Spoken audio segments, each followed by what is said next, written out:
Assalamualaikum dan salam sejahtera. Waalaikumsalam Waalaikumsalam warahmatullahi wabarakatuh. Bertemu kita kali ini dalam sesi Bual Sains Podcast Mosti. Hari ini kita akan membicarakan satu tajuk yang saya rasa agak berat.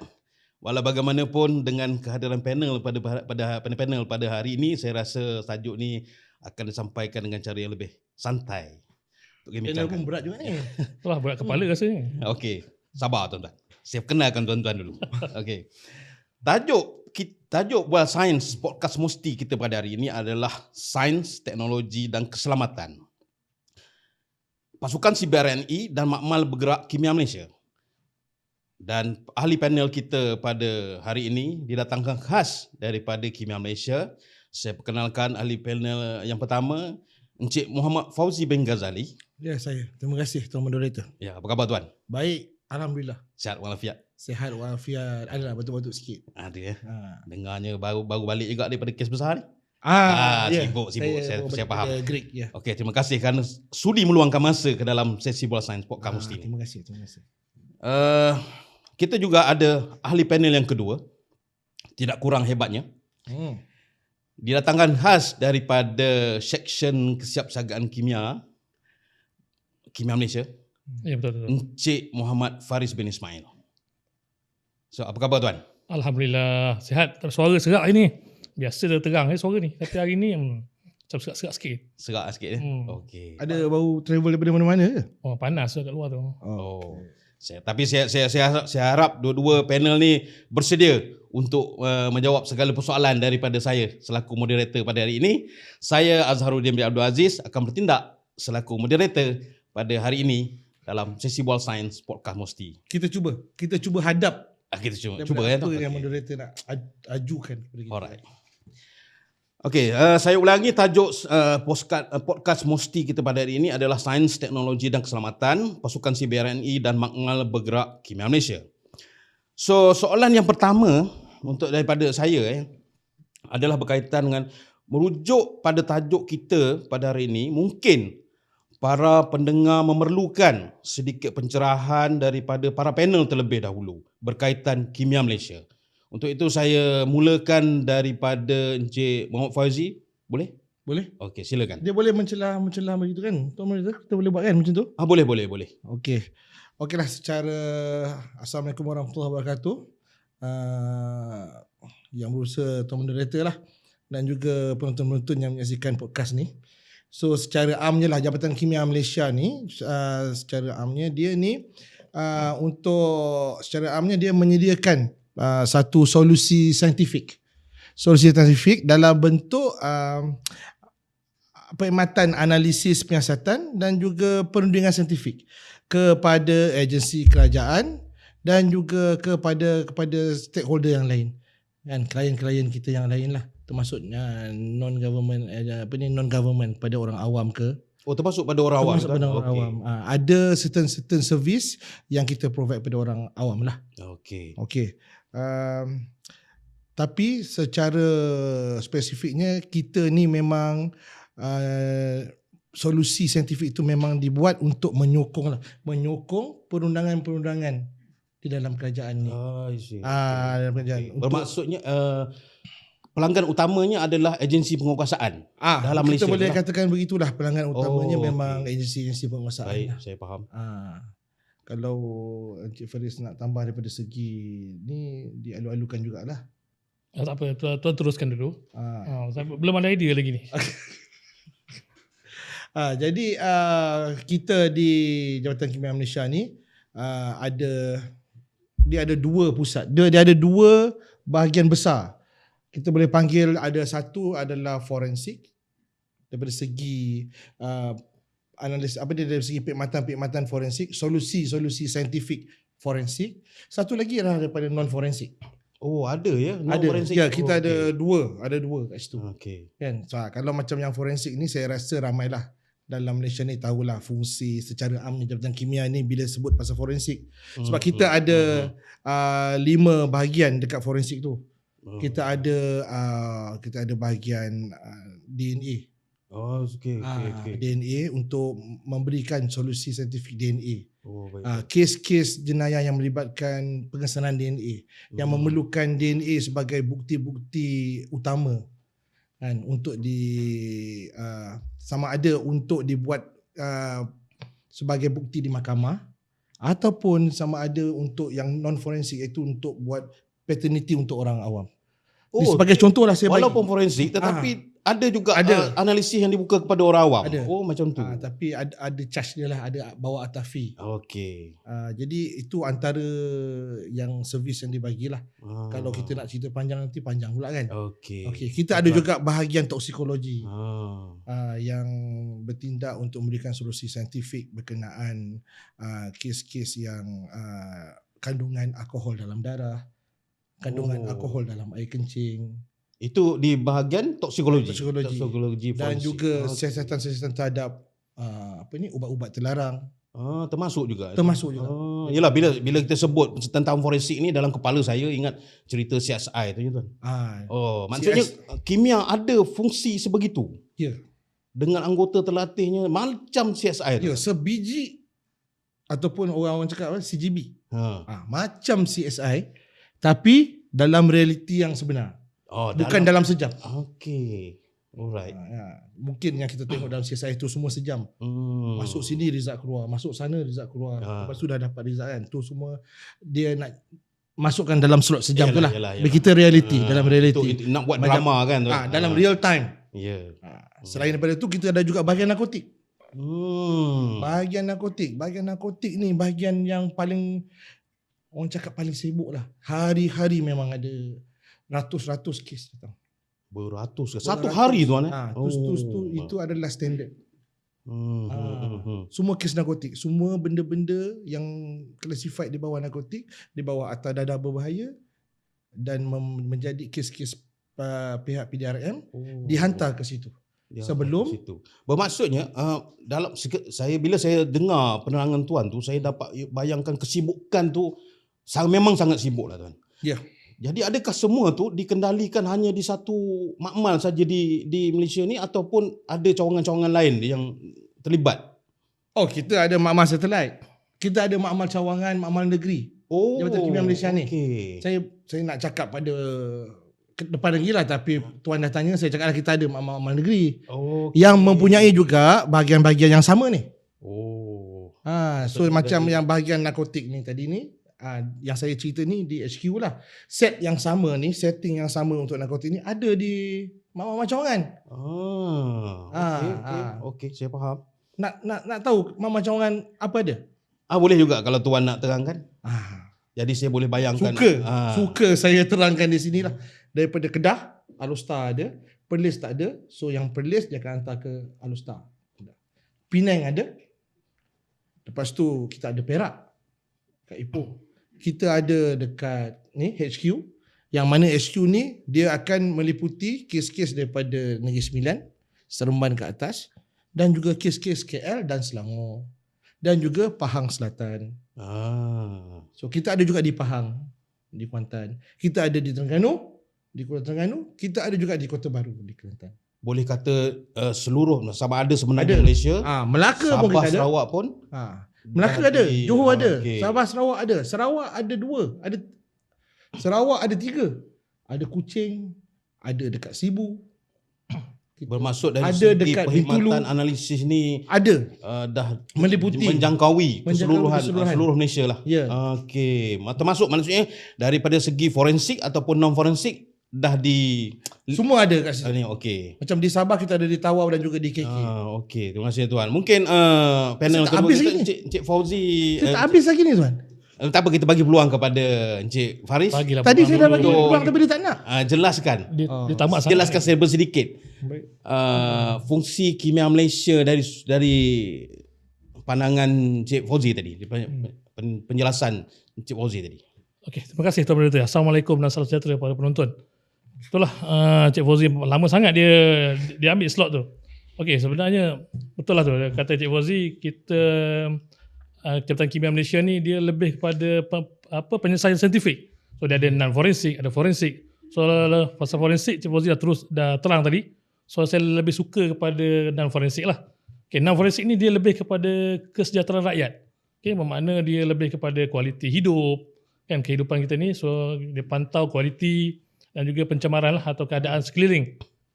So dekat Jabatan Kimia kita ada beberapa pusat lah yang untuk orang kata handle benda ni, kan. So kita ada pusat sekitaran yang lebih kepada dia memantau pencemaran ataupun kadar kandungan pencemaran di udara dan maupun air, ataupun juga barang yang berjadual lah.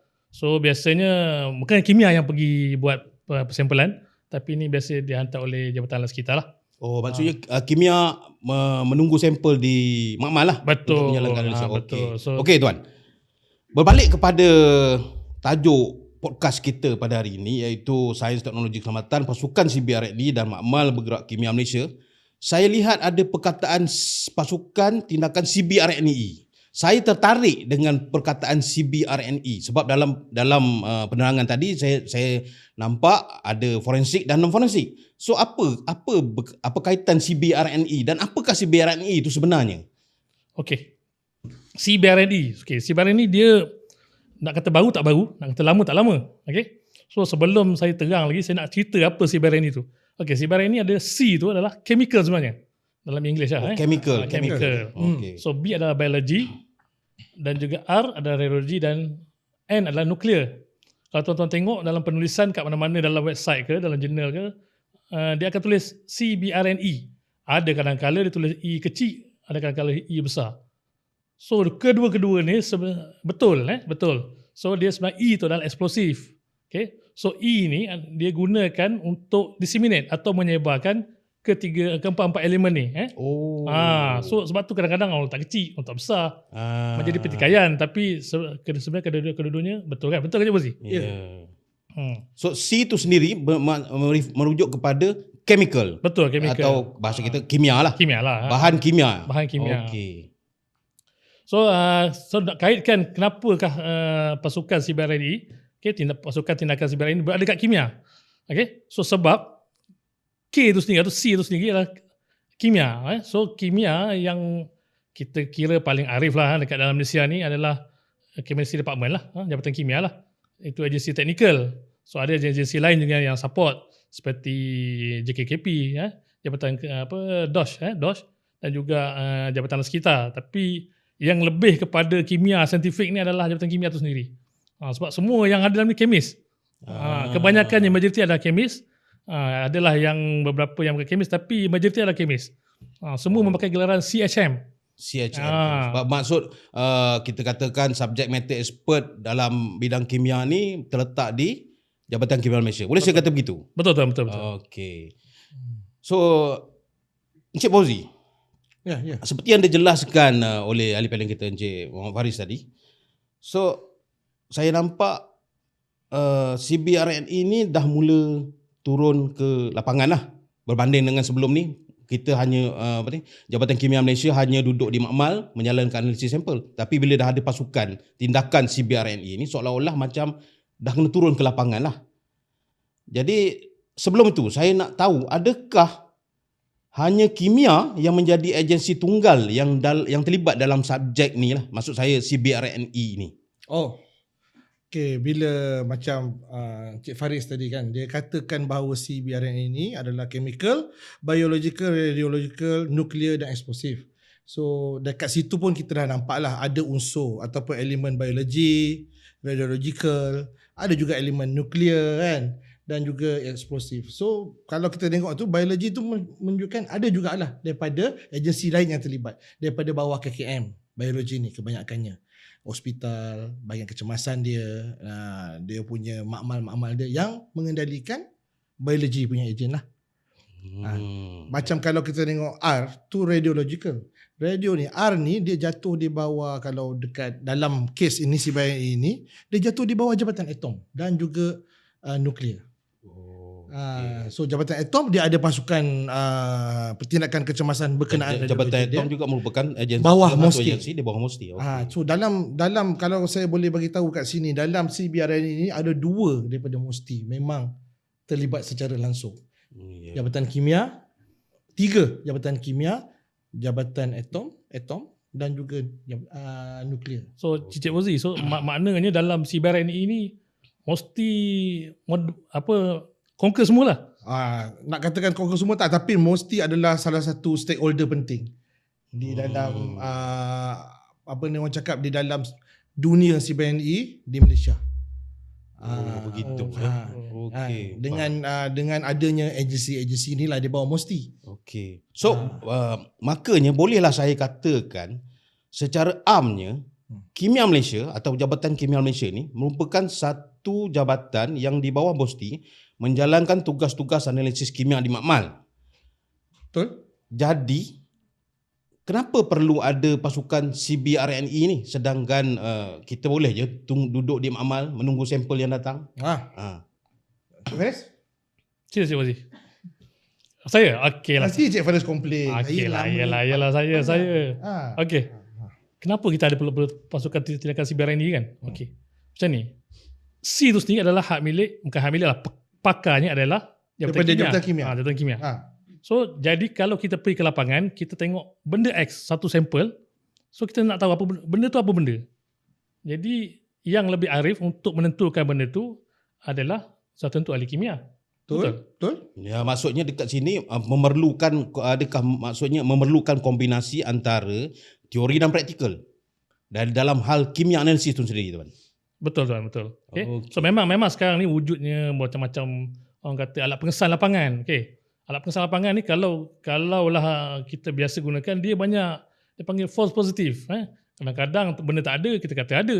Kadang-kadang ada cyanide, kita kata tak ada cyanide. So benda-benda ni mesti berseiring dengan pengetahuan kita. So pada kita sebagai seorang yang teknikal, benda ni kena bergerak seiring lah. Sama dia punya kemahiran, teknologi dan juga pengetahuan. Bila tuan menyebut tentang false positive, cyanide ni dah agak teknikal sikit. So makanya saya rasalah adakah perkara-perkara ini mempengaruhi keputusan akhir ni? Maksudnya keputusan untuk dilaporkan. Sudah pasti. Okay? So benda, macam contohlah benda tak ada kita ada-adakan. Okay? Contohlah kat sini kan. Depan ni dalam ni ada air kosong.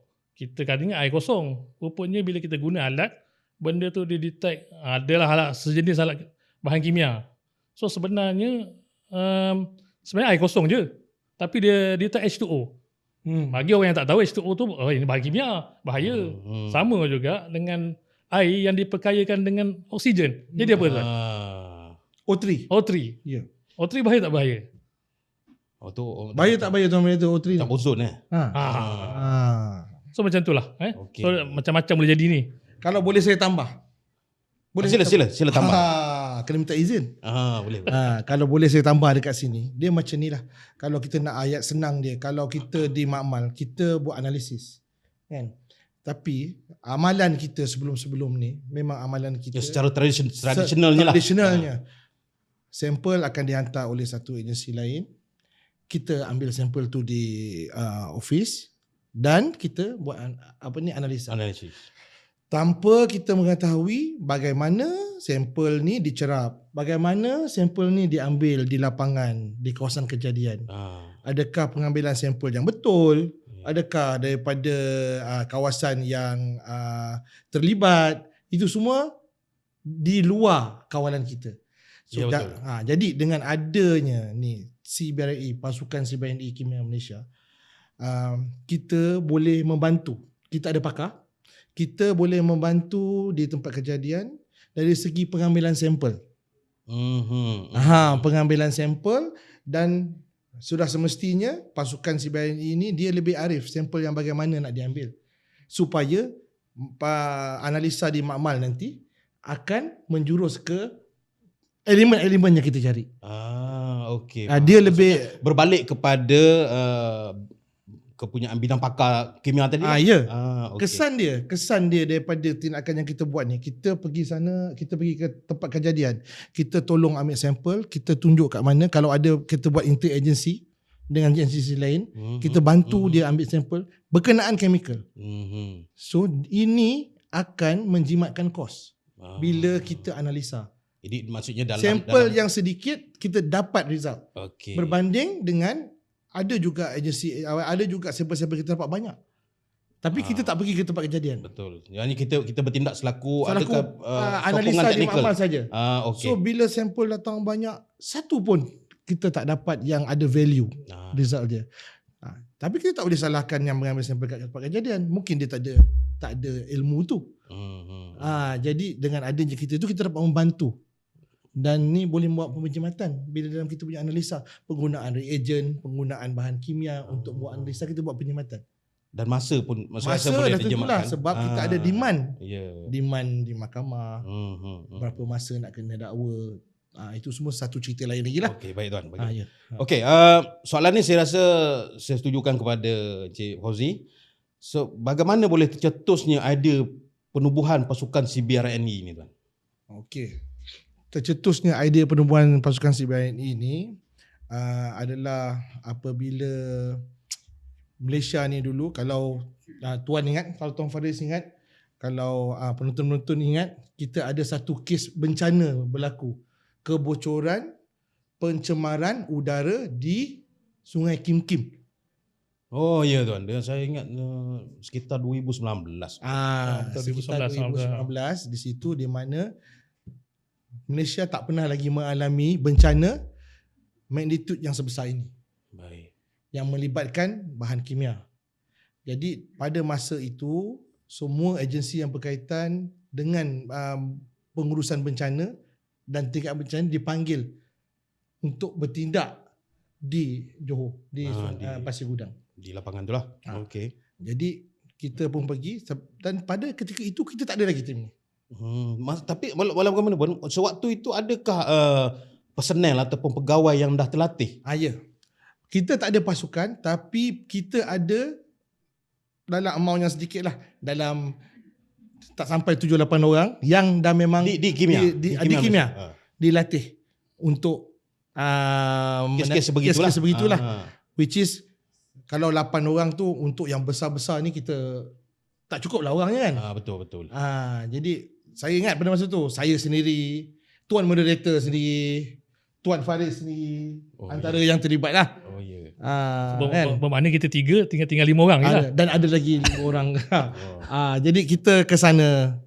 Dan kita ke sana dengan, senang cerita, dengan kapasiti yang terhad lah.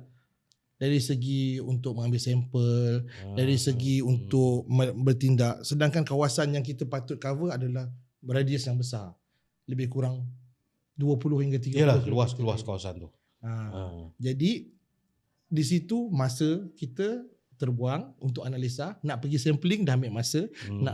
Lagi satu, pada ketika itu kita tak cukup peralatan sampling di luar. Pensampilan di tempat kejadian. Maksudnya kelengkapan di tempat kejadian. Kata limited lah. Makan limited. Hampir tak ada. Hampir tak ada. Sebab kita memang tunggu sampel dia aman. Jadi dan makmal terdekat sewaktu itu adalah di Johor Bahru. Di Johor Bahru. Walau bagaimanapun ada sesetengah analisis dia perlu dilakukan di ibu pejabat. Tetapi dia lagi bagus kalau ada satu tim yang telah ambil sampel dan buat screening di tempat kejadian. Yang itu yang kita kurang. Okey, berbalik kepada bilangan personel yang terlatih tadi tu. Saya dimaklumkan juga bahawa Encik Faris merupakan orang terawal. Antara orang yang terawal lah. Dalam dan merupakan orang yang penting dalam pasukan CBR di Kimia Malaysia ni. Jadi kenapakah pada pendapat tuan lah, kenapa Kimia Malaysia ni perlu menubuhkan pula pasukan ni, sedangkan tadi kan kita dah ada yang beberapa orang yang terlatih. Jadi pada pendapat tuan, mengapa pasukan ni perlu juga ditubuhkan? Itulah bab kata Cik Fauzi tadi, kita pada waktu kita ada 8 orang. Kan 8, 3 sini, so 5, ada 5 orang lagi untuk handle kawasan yang luas. Kan, untuk kawasan yang luas. Okay, jadi memang ada masalah. Bila kita ni pergi outstation seminggu, masak. Kan pada waktu tu dah seminggu duduk kat sana. Seminggu? Kita lebih daripada seminggu. Seminggu. Ada yang seminggu, ada yang 2 minggu. Adalah yang akan lagi naik bas lah. Itu sudah pasti. Okay. So kenapakah kimia kita perlu ada benda ni? Sebenarnya Kimia Malaysia ni telah dimasukkan dalam arahan NADMA nombor 1. Okay, sebagai agensi teknikal. Okay, di mana bila berlakunya sebarang bencana melibatkan kimia, so kita akan respon pada benda ni. So apa-apa je kalau berlaku macam kim-kim, kebocoran kilang atau gas ke apa, so kita adalah agensi teknikal yang akan menyampaikan maklumat atau mengesahkan benda tu. Jadi so bertitik tolakkan benda ni, so kita kena ada pasukan lah. Kalau 5 setakat 8 orang tak boleh internet tak respon. boleh maksudnya. Hari ni berlaku kat Johor, besok berlaku kat Kedah. Perlukan pasukan memang, lah. Jadi kalau kata kita balik pada perbincangan awal kita tadi, kita dapatlah lihat bahawa selama ni secara lazimnya kimia seolah-olah seperti backbenchers, duduk di bahagian belakang, kan? Sebegitulah. Setuju dengan saya. Okey, sekarang ni kita dah jadi seolah-olah macam frontliner macam tu. Tapi kalau kita lihat dan juga untuk pengetahuan para pendengar juga, kerja-kerja kimia sebelum ni dilaksanakan di makmal yang bangunan, dalam bentuk bangunan, sama ada dalam kes kim-kim tu di Johor Bahru, di Ibu Pejabat. Dan di bangunan kita tahu ada PPE-nya lengkap, kelengkapannya lengkap, peralatannya lengkap, kaki tangan sokongan, semuanya ramailah kan untuk membantu kes-kes begitu. Jadi bila dalam pasukan CBRNE ni, adakah kemudahan-kemudahan sebegini dapat di lapangan? Okey. Tadi kita bercakap pasal pasukan tindakan. Ya. Okay, sekarang kita pasal kelengkapan. Okay, dah ada orang, alat dan facilities pula kita bercakap kan. Okay, untuk menyelesaikan masalahnya, kita telah mewujudkan satu makmal, iaitu berkonsepkan makmal dekat bangunan tu kita bawa ke lapangan. So, tapi kita tak angkut bangunan lah. Kita tak angkut bangunan. So kita buat satu makmal yang dipanggil makmal bergerak. Okay, makmal bergerak. Makmal bergerak. Makmal bergerak. So makmal boleh bergerak. Tapi kita sebenarnya kena guna konsep makmal dekat bangunan tu, kita pindah, kita letak dalam satu kenderaan, sama seolah-olah seperti makmal. So maknanya kita panggil makmal bergerak lah. So kita sekarang apa yang kita ada melalui RMK 12, kita telah menubuhkan satu makmal bergerak. Makmal bergerak yang terdapat di Petaling Jaya saja buat masa ni. Dan juga 2 lagi dipanggil mobile unit. So skill kecil. Tapi dilengkapi dengan peralatan lapangan. Oh, makmal bergerak tu dilengkapi dengan peralatan, bukan semata-mata untuk datang ambil sampel balik. Bukan sebegitu. Bukan. So maknanya kat sini kita buat analisis kat lapangan. So tak payah lagi lah daripada contoh kan, daripada Kim pergi ke Johor, itu lebih kurang 40 minit. Kalau jam kat Pasir Gudang tu mau sejam 2 jam. So sekarang kita bawa makmal ni pergi ke lapangan. So sebelah kawasan kejadian je kita boleh analisis. Dalam beberapa minit kita boleh keluarkan keputusan. Maksud tuan seolah-olah macam sebuah makmal. Ya, ni sebuah makmal lengkap. Kita bawa ke lapangan. Ya. Ya. Hebat. Hebat tak? Hebat. Hebat Hebat idea ni. So, bagaimana idea ni boleh tercetus tuan? Mungkin Cik Fauzi boleh tambah. Idea ni boleh tercetus disebabkan yang saya cerita tadi lah. Oleh kerana kita kekurangannya pada pengalaman pertama kita respon terhadap bencana, saya nak tambah sikit lagi. Bukan satu bencana je. Tak lama selepas Kim-Kim tu, ada satu bencana je berturutan. Kita ada bencana di Kuala Lumpur. Kematian orang asli dikatakan disebabkan oleh pencemaran air sungai. Okay. Dan kita membuat benda yang sama jugalah. Tak cukup orang kan, pergi juga respon yang sama berlaku dengan sungai Kim-Kim tadi. Selepas tu, tak lama lepas tu, orang panggil bencana yang kali kedua, dia panggil Kim-Kim 2, iaitu Taman Mawar. Berlaku lagi sekali di Pasir Gudang. Maknanya kalau sebagai contoh dalam kes Kuala Lumpur tu, saya rasa lah kemungkinan kawasan tu agak terpencil. Jadi kalau kata nak hantar sampel, even nak ambil sampel sekali pun agak sukar. Untuk hantar sampel apatah lagi. Jadi dengan fungsi makmal bergerak ni, kita boleh ada perkara ni dapat dikurangkan. Maknanya jarak masa, dari segi jarak dan masa tu dapat dikurangkan. Kos pengangkutan, kos pengantaran, kos untuk daripada pihak-pihak yang yang menyiasat untuk menghantar dah kurang. Kita bukan saja boleh bagi screening sebab dia makmal lengkap. Kita boleh bagi result penuh pun. Kita boleh bagi orang cakap keputusan yang penuh. Maksudnya keputusan dari segi kualitatif dan juga kuantitatif. Jom, Encik Muhammad Faris mungkin boleh tambah bagaimana makmal bergerak ni berfungsi sebenarnya. Okay, dia makmal ni spesifikasi makmal ni sebenarnya dia spesifikasi lebih tinggi. Dia hanya bukan kata pada pencemaran macam apa yang berlaku kat Kim-Kim, Taman Mawar, tapi spek dia lebih kepada CBRNE. Okay, seperti kita tahu bahasa CBRNE ni dia sejenis ejen yang sangat berbahaya. Sangat berbahaya, dan kalau kena dalam beberapa miligram pun boleh menyebabkan kematian. Sebab tu dia panggil WMD, Weapon of Mass Destruction kan. So bila kena je benda ejen ni, 4 benda ni, so dia akan menghasilkan kemusnahan yang besar. Okay, so bermakna mobile lab kita ni, kita dah buat spek dia memang paling high level, paling tinggi. Okay. So memang apa-apa pun kejadian, kebocoran, so memang kita boleh katalah, maksudnya orang duduk dalam tu selamat lah. Itu. Bermaksudnya boleh saya katakan juga bahawa pembinaan makmal bergerak ni sendiri termasuk daripada segi desainnya, peralatannya, kelengkapan yang perlu, semua datang daripada Kimia Malaysia sendiri. Betul. Sebenarnya dia benda yang kita custom sendiri. Kita tak ada pun dekat pasaran. So idea daripada anak-anak muda Kimia Malaysia. Walaupun tak apa nak muda kan, tapi idea kita sendiri. So kita custom apa yang kita nak. So berdasarkan inilah kejadian-kejadian yang berlaku ni. So kita tengok macam mana kejadian. So kita custom dia. So supaya dia bersesuai dengan apa-apa pencemaran yang melibatkan ejen-ejen CBRNE ni. Mungkin Encik Fauzi boleh jelaskan juga sedikit berkaitan dengan apa-apa kelengkapan yang terkandung di dalam makmal bergerak ni juga. Ada datang bersama dengan makmal bergerak ni. Tak ada masalah. Sebab kita difahamkan bahawa walaupun makmal dibawa, so kita bekerja dalam makmal, tetapi di lapangan pun kena ada orang juga, dalam pasukan tu sendiri kan. Jadikah adakah ianya juga dilengkapi dengan peralatan-peralatan tertentu ataupun peralatan pelindungan diri masing-masing, ataupun macam mana tu tuan? Okey, macam inilah in a nutshell kan. Kita sekarang ni kita ada satu tim yang lengkap. Satu tim yang lengkap iaitu kita ada makmal. Kita ada makmal di orang panggil on-site. Betul. Dan kita ada makmal off-site.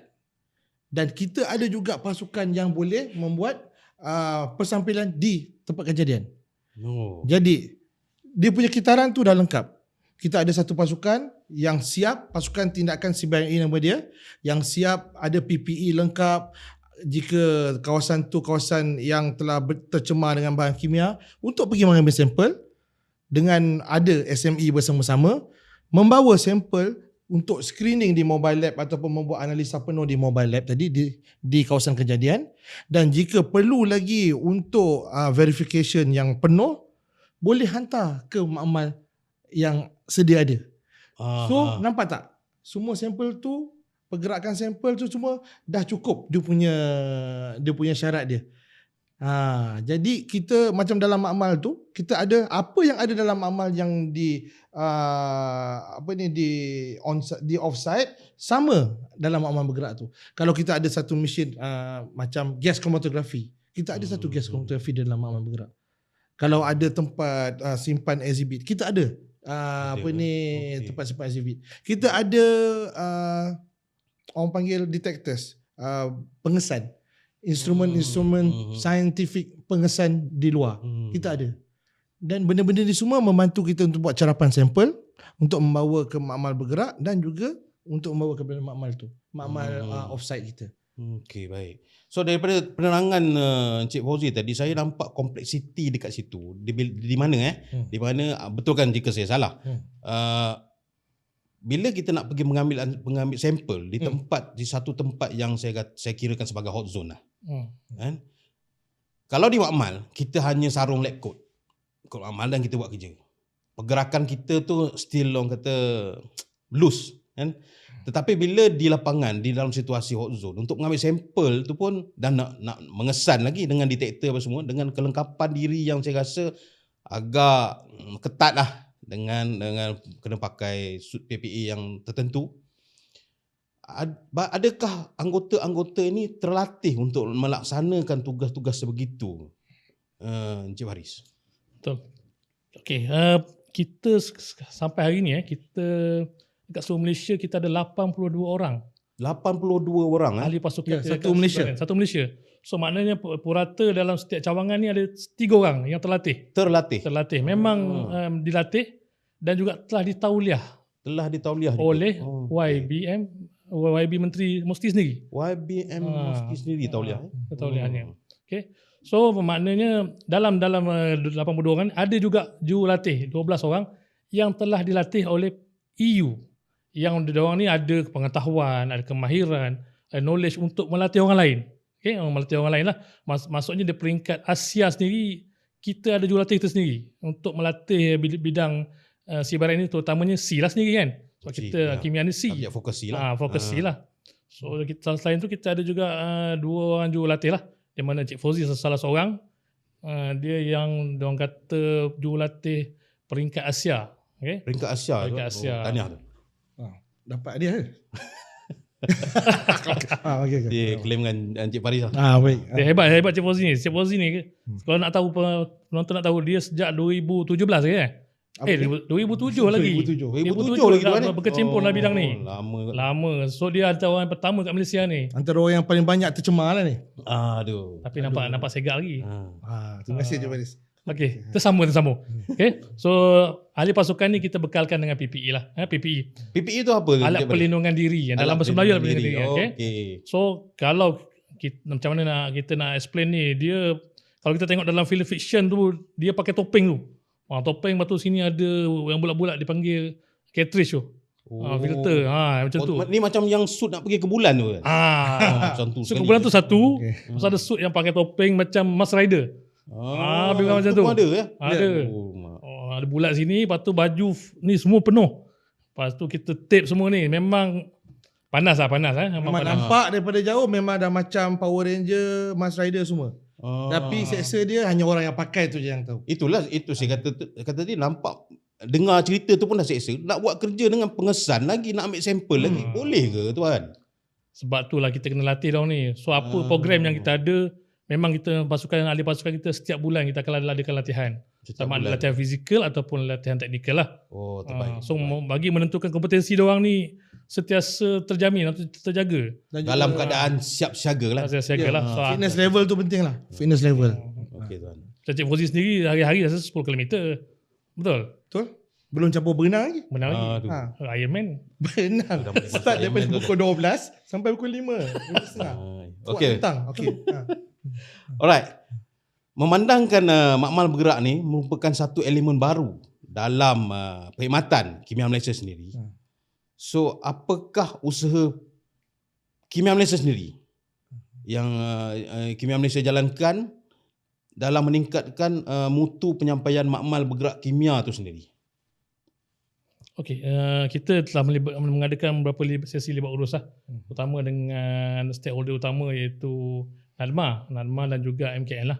So ini dalam MKN tu apa? Majlis Keselamatan Negara. Keselamatan Negara. So NADMA adalah agensi pengurusan bencana negara. Okay, so bermakna apa-apa yang melibatkan bencana, okay, seperti Kim kan. So dia akan jatuh bawah tanggungjawab dia jurisdiction pasukan NADMA ni. Okay, so dalam NADMA ni dia ada arahan nombor 1 lah. Dia panggil arahan nombor 1. Okay, tapi saya tak kupas hari ni lah apa arahan nombor 1. So dalam Majlis Keselamatan Negara dia kalau untuk keganasan ni dia bertindak atas arahan nombor 18. Okay. So kita dalam kedua-dua arahan ni kita ada sebagai agensi teknikal juga penyiasatan forensik lah. Okay. So apa soalan tadi? Usaha kimia Malaysia. Usaha kimia Malaysia. Dah. Saya pun sebenarnya tanya soalan apa tadi? Saya tergoreng lebih jadi saya lupa. Usaha kimia Malaysia itu sendiri dalam meningkatkan mutu pencapaian makmal bergerak ni. So kita telah melakukan sesi libat urus lah. Sesi libat urus dengan kedua-dua agensi ni. Dan juga yang terbaru kita telah mengadakan sesi libat urus dengan Majlis Bandaraya Petaling Jaya. Di mana kita MPPJ kita panggil MBPJ. Okay. So di mana kita membawa kita punya makmal bergerak ni untuk mengadakan satu dia panggil pemantauan, monitoring pemantauan kualiti udara di sekitar PJ itu sendiri. Okay, okay. Sebab kita punya makmal bergerak ni macam-macam dia boleh buat kan. Bukan sekadar kita respon kepada bencana, kepada ancaman keganasan, tapi juga boleh buat pemantauan udara lah. So apa yang kita buat selama 6 bulan ni, kita buat pemantauan di sekitar PJ lah, udara di sekitar PJ tu. Nak tengok apa tuan dalam udara tu? Kita nak tengok apakah bahan-bahan bertoksik atau bahan-bahan bahaya yang ada di sekitar PJ tu. So maksudnya kimianya? Kimia secara kimia. Dari segi kimia lah. Kimianya lah, bukan biologi lah. Okey. So so kita adakan sesi libat urus ni supaya kita dalam masa sama kita perkenalkanlah kepada PJ bahawa PJ ni kita boleh tolong pantau, bukan tolong pantau kan, kita boleh tolong tengokkan lah kualiti udara dekat situ, sama ada bersih tak bersih, dan nanti kita akan insyaAllah nanti kita akan buat laporan lah kepada MPPJ. So projek ni masih berjalan, masih berjalan. Okay.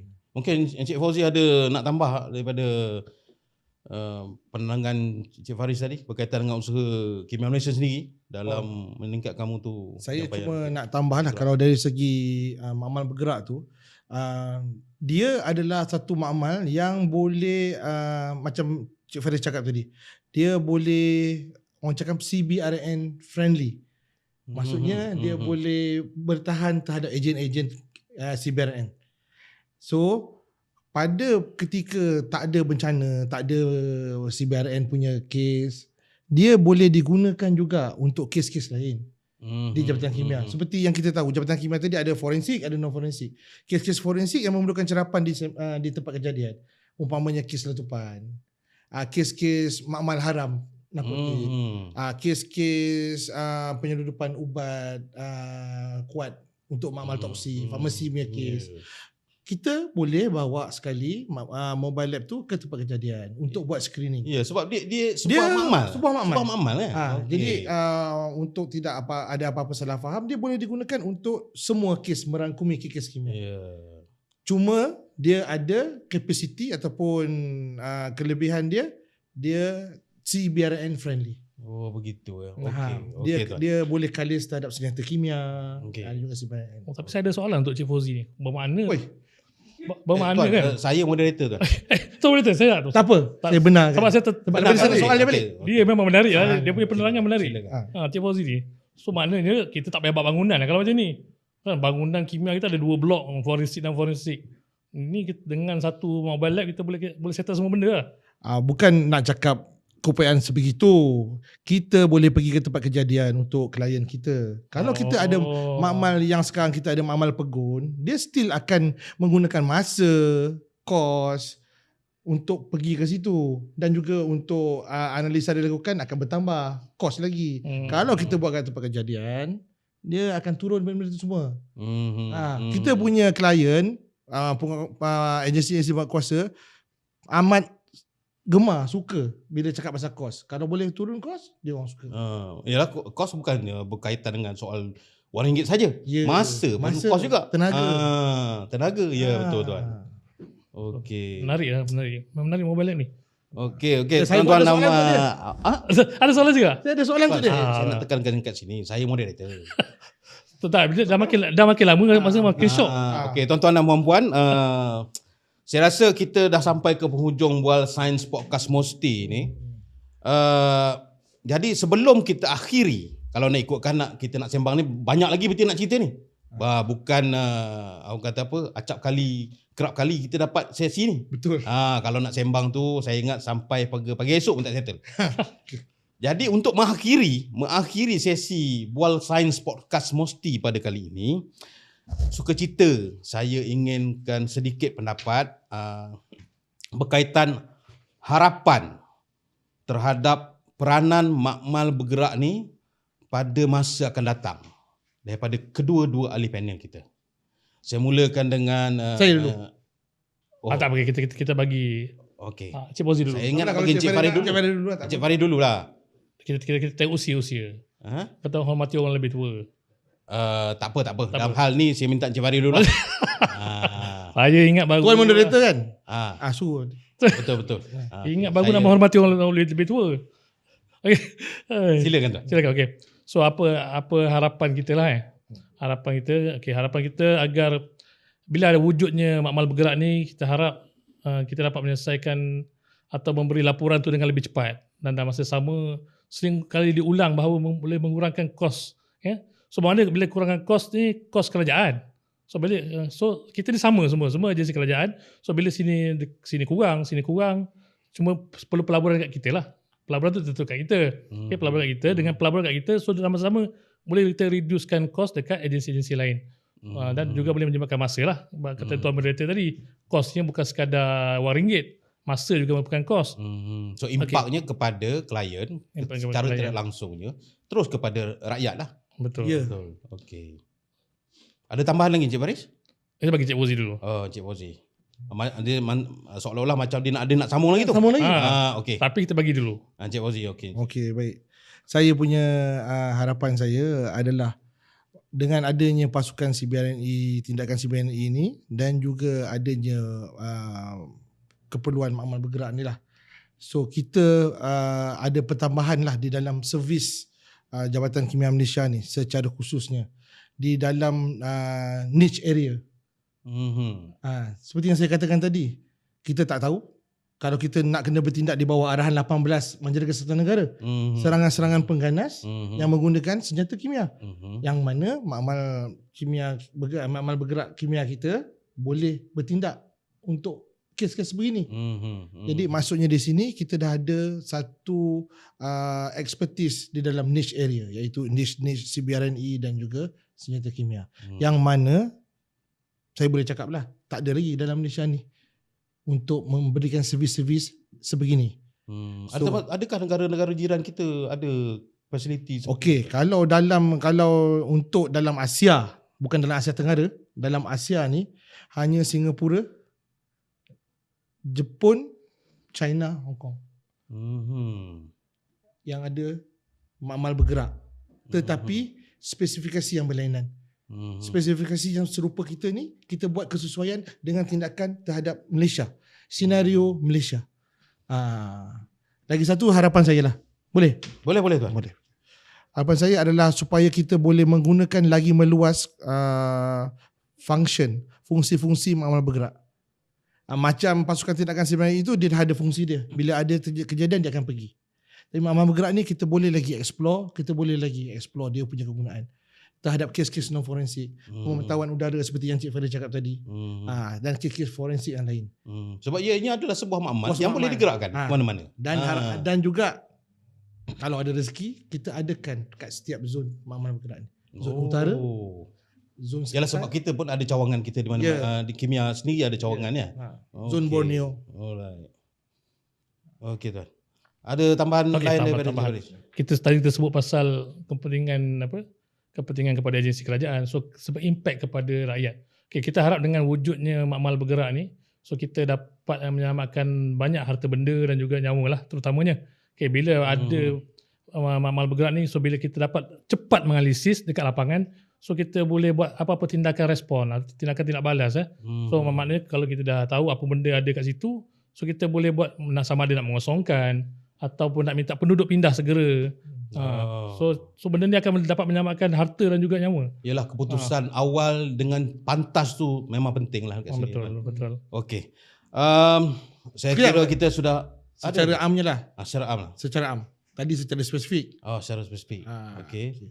Tuan nak tambah dia dah tambah satu. Okey, secara am. Am jugalah.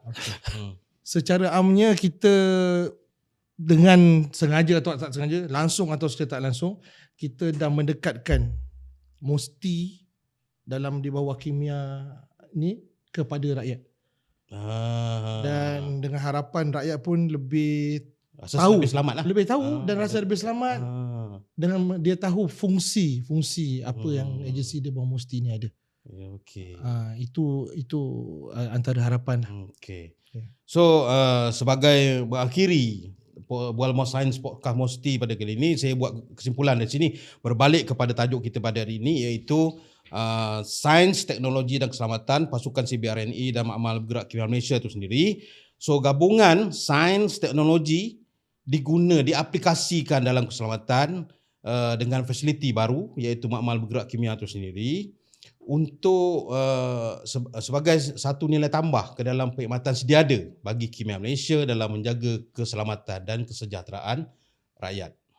Terima kasih sekali lagi saya ucapkan kepada para panel kita pada hari ini, Encik Faris dan juga Encik Fauzi, atas kesudian berkongsi pendapat, berkongsi pengetahuan, berkongsi pengalaman dalam sesi Bola Sains Podcast Mosti pada kali ini. Semoga kita bertemu lagi di lain masa dan waktu. Assalamualaikum. Terima kasih. Waalaikumsalam. Waalaikumsalam warahmatullahi wabarakatuh.